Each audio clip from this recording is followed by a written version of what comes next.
So many ideas, fashion ideas from ancient Greece are still with us every day.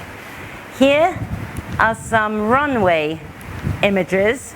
You will notice they are nearly all white, inspired by ancient Greece. We call this Grecian drape. When something is draped, we still call it Grecian drape. Now we are going to move into ancient Rome. Many people make the mistake of thinking that Greek clothing and Roman clothing were similar. They weren't similar at all.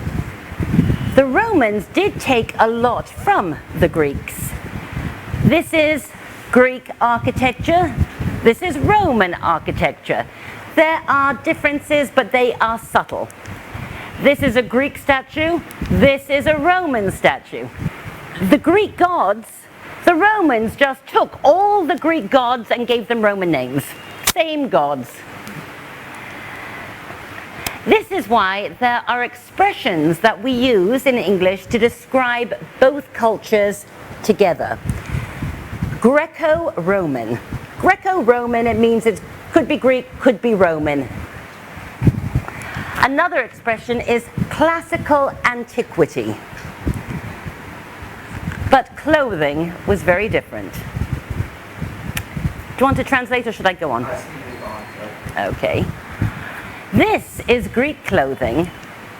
This is Roman clothing. When we look at it closer, you will see it is very different structurally.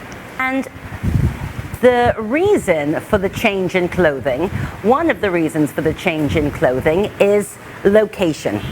So what is the first thing that you think of when you think of Roman clothing? Anyone? How about the toga? The toga. We all think of the toga, the Roman toga. But in fact, togas were not the most worn item of clothing. The tunic was the most worn item of clothing. But everybody wore a tunic. Everybody. Tunics. Okay. It was illegal for women, slaves, and free men who were not Roman citizens to wear togas. Only Roman men of a certain class were allowed to wear them. Yet everyone wore tunics. Slaves wore tunics. Women wore tunics beneath their robes. Soldiers wore tunics beneath their armor. Roman men would wear tunics beneath their togas. So tunics were more important than togas. So let's look at the toga because it is so famous.